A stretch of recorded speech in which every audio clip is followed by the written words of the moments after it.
MM furniture and home needs Fazal Banda निज़द Vanshidhar school NGKL road Jadcherla.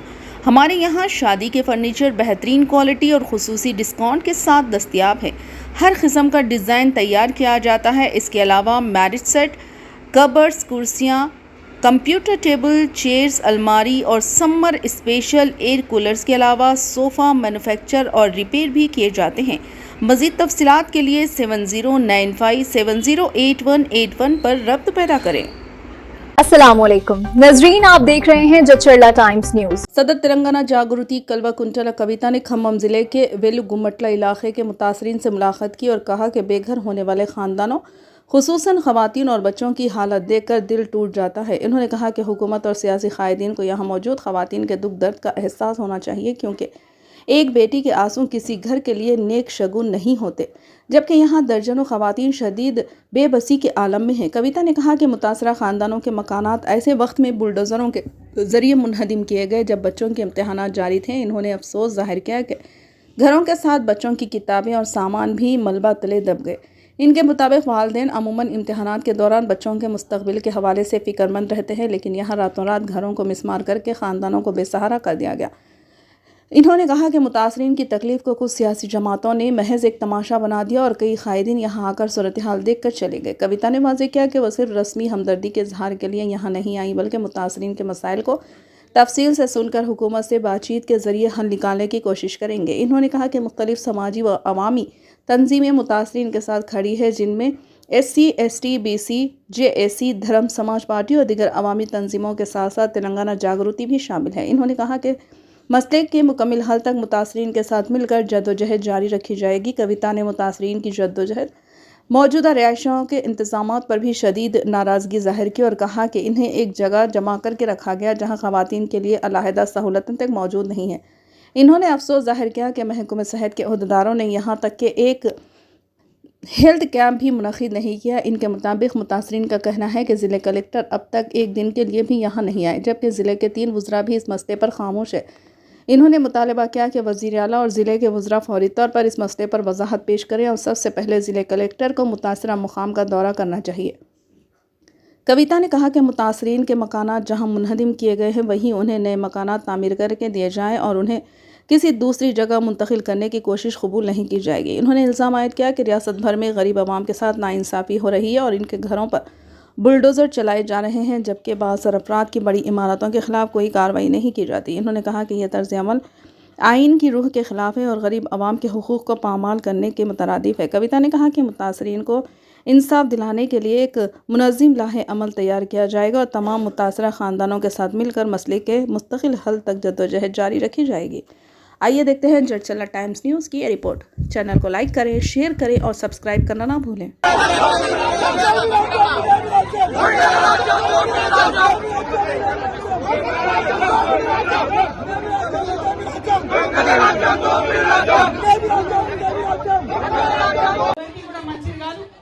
మరి ఇంతమంది ఆడబిడ్డల ఉసురు ఇవాళ ఖచ్చితంగా ఈ ప్రభుత్వానికి నాయకులకి తగులుతుందని నేను బలంగా నమ్ముతున్నా.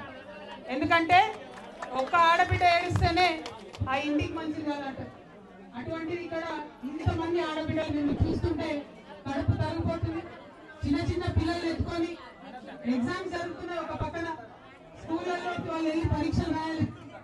ఇల్లు మంచిగా ఉండి అంత మంచిగా ఉంటే కూడా పిల్లలు ఎగ్జామ్ రాయడానికి టెన్షన్ పడతారు. అట్లాంటిది రాత్రికి రాత్రి బుల్డోజర్లు వచ్చి కొట్టి పడేసి పుస్తకాలతో సహా మొత్తానికి నేలమట్టం చేసినారు మీ ఇళ్ళని. అవి చూస్తుంటే చాలా బాధ అనిపించింది. కానీ అనేక మంది వచ్చిపోయినారు, ఏదో టూరిస్టులు వచ్చిపోయినట్టు, ఎగ్జిబిషన్ చూడడానికి వచ్చిపోయారు. ఎగ్జిబిషన్ అయిదేమన్నా కాదు కదా, మన దుఃఖం కదా, మన ఆవేదన కదా, మన ఇల్లు కదా, మన మొత్తం జీవితం కదా. ఇది కొన్ని రాజకీయ పార్టీలకు ఎగ్జిబిషన్ లాగుంది. నన్ను చాలా మంది అడిగారు, మీరు వెళ్ళండి, తొందరగా వెళ్ళండి అంటే నేను ఒకటే మాట చెప్పాను, నేను ఎక్కడున్నా ఆడబిడ్డల పక్షానే ఉంటా, నేను ఎక్కడున్నా పేదవాళ్ళ పక్షానే ఉంటా, నేను ఎక్కడున్నా మీకోసం మాట్లాడుతూనే ఉంటా అని చెప్పాను. ఒక సమయం వస్తుంది, ఒక టైం వస్తుంది, ఖచ్చితంగా మీ దగ్గరకు వస్తాను. వచ్చిన తర్వాత సొల్యూషన్ లేకుండా, పరిష్కారం లేకుండా వెళ్ళను. ఆ విషయం చెప్పడానికి వచ్చాను. ఇంతకు ముందు రాగానే కొంచెం రిలాక్స్ ఉండొచ్చు కదా.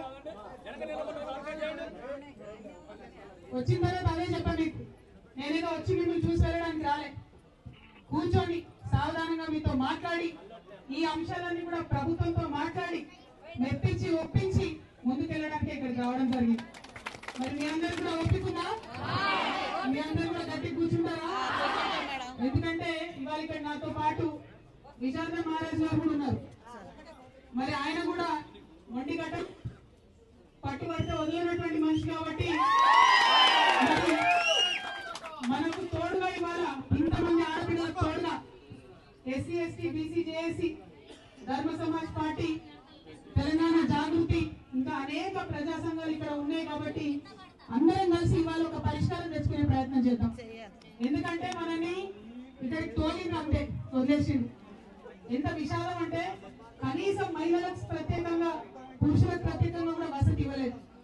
కనీసం ఇప్పటి వరకు డిఎన్ఎంహెచ్ఓ వచ్చి ఒక హెల్త్ క్యాంప్ కూడా పెట్టలేదు.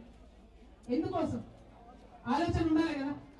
సందేట్లో సడేమియా అని చెప్పి అంతకుముందు మన ఇల్లు కూర్చోడానికి ప్రయత్నం చేసిన బీఆర్ఎస్ పార్టీ వాళ్ళు అప్పుడో ఇప్పుడో భోజనాలు పెట్టి మెడికల్ క్యాంపులు పెట్టి పాపం కడుపుకుందామని ప్రయత్నం చేస్తూ ఉన్నారు.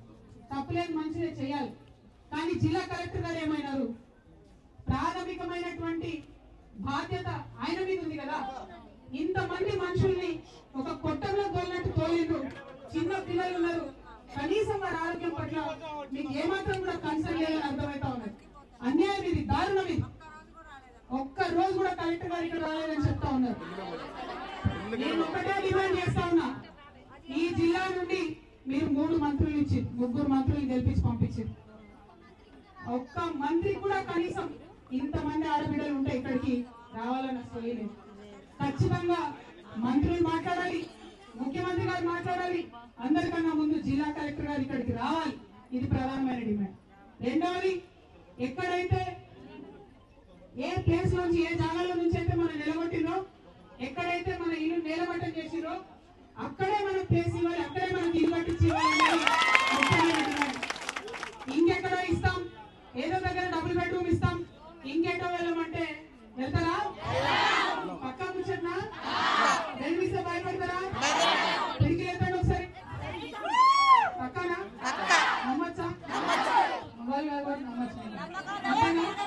తప్పకుండా ఒకటే ఒక నిన్నది ఏం లేదు. మనకి ఎక్కడైతే మన ఇల్లు ఎక్కడైతే కూల్చివేశారో అక్కడే ఇల్లు కావాలని డిమాండ్ చేద్దాం. మరి అల్టిమేట్ గా ఒకటే ఒక విషయం నేను చెప్పదలుచుకునే, రాష్ట్రం మొత్తంలో కూడా పేదల మీద జులుం నడుస్తుంది, పేదల మీద బుల్డోజర్లు దిగుతున్నాయి. పెద్దవాళ్ళ బిల్డింగ్ ఏమి ఎక్కడున్నాయి అక్కడే ఉన్నాయి, కానీ పేదవాళ్ళ మీద మాత్రం అన్ని చోట్ల అన్యాయం జరుగుతా ఉంది. దాన్ని ఎదిరించడానికి ఖచ్చితంగా మేమందరం కూడా మీ అండగా నిలవడానికే ఇక్కడికి వచ్చినాం.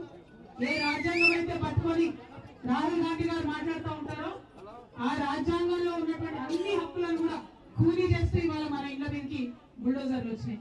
ఖచ్చితంగా దానికి మనకు న్యాయం జరగాల్సిందే, దానికోసం ఐక్యంగా పోరాటం చేయవలసిందే. ఈ ఐక్య పోరాటాలకు మరి ఇక్కడ ఉన్నటువంటి వేదిక ఒక నాందిగా కనపడతా ఉన్నది. మనందరం ఇక్కడ ఉన్నాం కాబట్టి అందరం కూడా కలిసి ఏం కార్యాచరణ చేద్దాం, ఎట్లా చేద్దాం, మీరందరూ ప్రపోజ్ చేయండి. మీరందరూ ఎట్లా అంటే అట్లా తెలంగాణ జాగృతి మీతో నిలబడుతుంది. ఇవాళ ఇక్కడికి వచ్చినామంటే పరిష్కారం చూపెట్టే వెళ్ళాలనేటటువంటి పట్టుదలతో ఎన్నోమని తెలియజేస్తూ మీ పక్షాన నిలబడతామని తెలియజేస్తూ మరి కొనసాగించవలసిందిగా సభను కొనసాగించవలసిందిగా కోరుతాం. For the latest news, please subscribe to our channel, like the video, and don't forget to share.